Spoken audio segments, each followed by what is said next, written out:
ओम नमो भगवते वासुदेवाय। पुरुषोत्तम भगवान की जय। राधे राधे। वृद्धाम चैनल में आप सबका स्वागत है। आप सभी इस पवित्र अधिक मास के महात्म्य में सुन रहे हैं श्रीमद् भगवत गीता के अध्याय का महात्म्य। अब तक आप भगवत गीता के 5वें अध्याय के महात्म्य की कथा का रसपान कर चुके हैं। आज के इस वीडियो में हम श्रीमद् भगवत गीता के 6ठे अध्याय के महात्म्य की कथा का रसपान करेंगे। श्रीमद् भगवत गीता का 6ठा अध्याय, जिसे आत्म संयम योग या ध्यान योग कहा जाता है, मन और इंद्रियों पर विजय पाने, मानसिक एकाग्रता और ईश्वर प्राप्ति के लिए निस्वार्थ ध्यान के मार्ग पर जोर देता है। यह अध्याय संतुलित जीवन और मानसिक शांति के लिए आत्मानुशासन की शिक्षा देता है। मान्यता है कि जो कोई भी इस 6ठे अध्याय का प्रतिदिन पाठ करता है, वह शीघ्र ही भगवान विष्णु के चरण कमलों की सेवा प्राप्त करता है। इस अध्याय में भगवान कृष्ण कहते हैं कि जिसने मन को जीत लिया, उसके लिए मन सबसे अच्छा मित्र है, अन्यथा यह शत्रु बन जाता है। यह ध्यान की तकनीक बताता है जो जीवन के अंतिम लक्ष्य अर्थात ईश्वर से मिलन की ओर ले जाती है।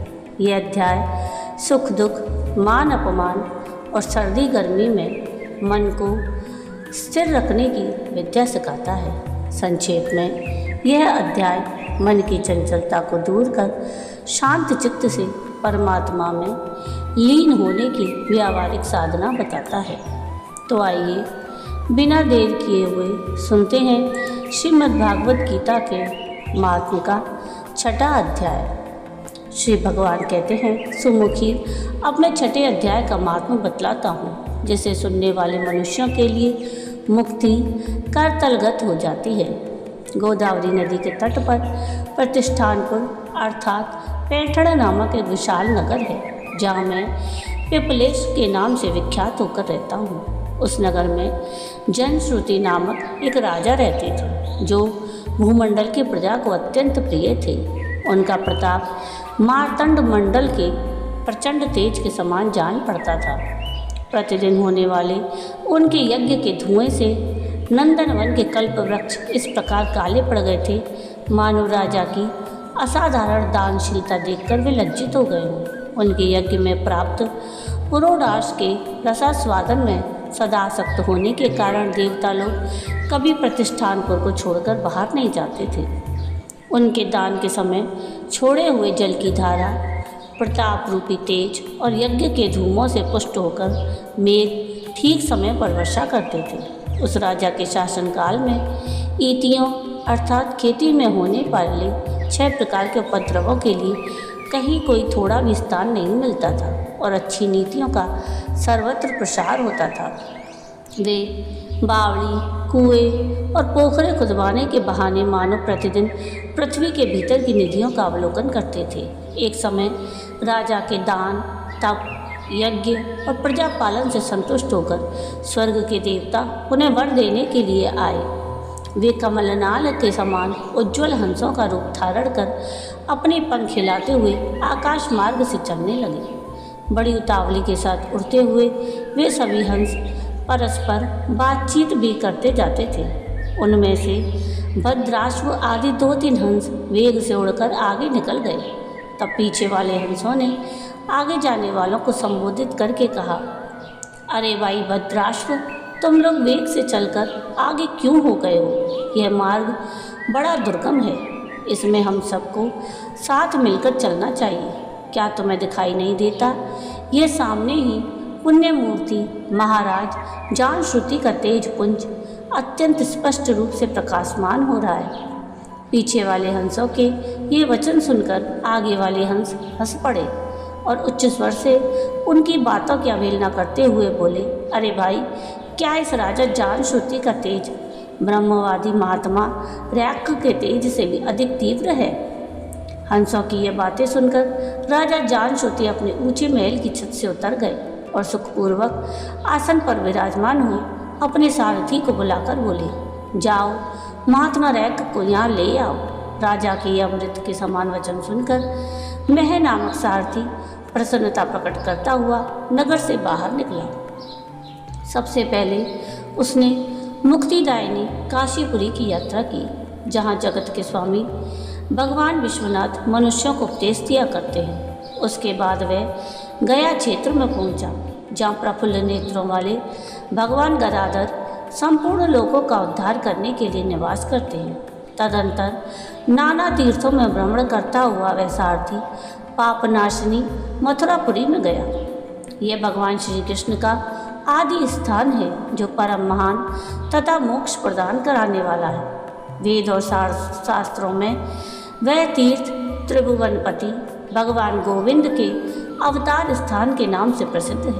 नाना देवता और ब्रह्मर्षि उसका सेवन करते हैं। मथुरा नगर कालिंदी के किनारे शोभा पाता है। उसकी आकृति अर्धचंद्र के समान प्रतीत होती है। वह सब तीर्थों के निवास से परिपूर्ण है। परम आनंद प्रदान करने के कारण सुंदर प्रतीत होता है। गोवर्धन पर्वत होने से मथुरा मंडल की शोभा और भी बढ़ गई है। वह पवित्र वृक्षों और लताओं से आवृत है। उसमें 12 वन हैं। वह परम पुण्यमय था। सबको विश्राम देने वाले श्रुतियों के सारभूत भगवान श्री कृष्ण की आधार भूमि है।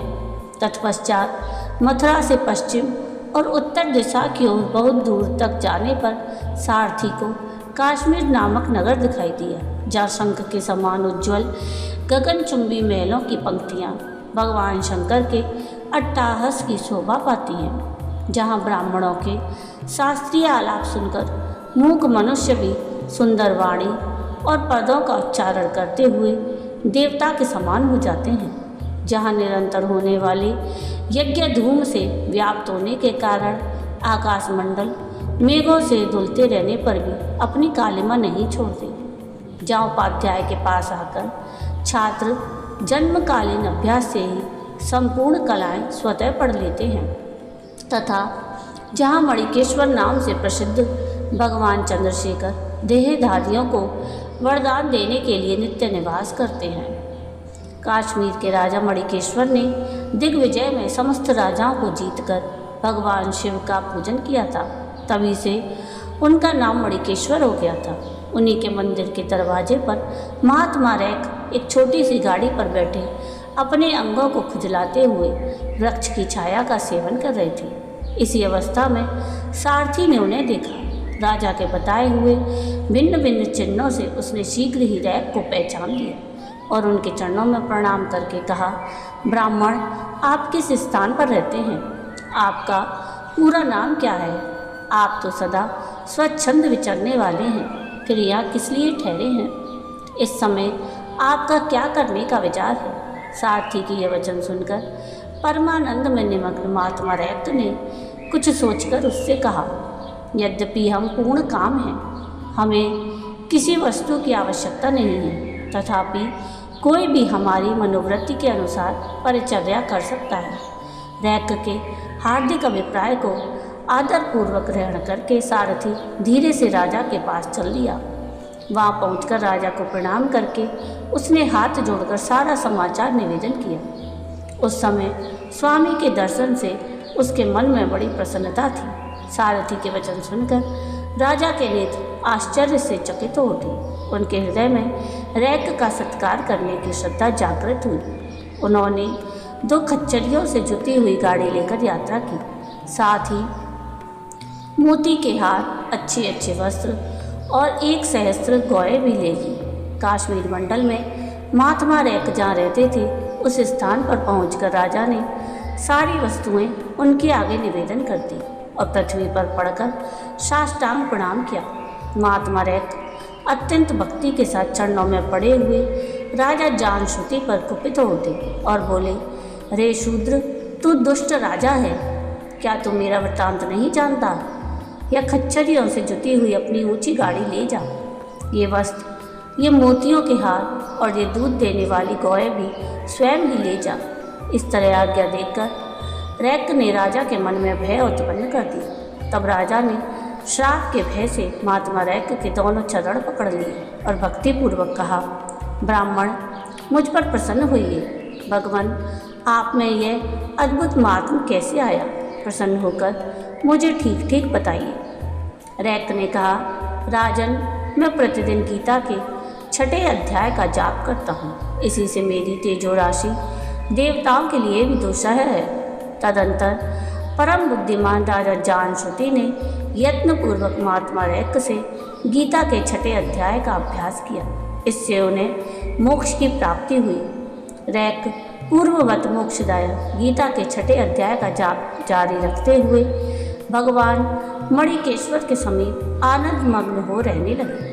हंस का रूप धारण करके वरदान देने के लिए आए हुए देवता भी विस्मित होकर स्वेच्छानुसार चले गए। जो मनुष्य सदा इस एक ही अध्याय का जाप करता है वह भी भगवान विष्णु के स्वरूप को प्राप्त होता है, इसमें तनिक भी संदेह नहीं है। जय श्री हरि। तो ये थी भगवद गीता महात्म्य के 6ठे अध्याय की कथा।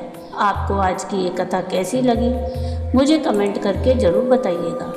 आगे की कथा हम अगले वीडियो में सुनेंगे। अगर वीडियो पसंद आया हो तो प्लीज़ इसको लाइक शेयर ज़रूर कीजिएगा और चैनल को सब्सक्राइब कीजिएगा और कमेंट में राधे राधे ज़रूर लिखिएगा। वीडियो पूरा देखने के लिए थैंक यू। राधे राधे।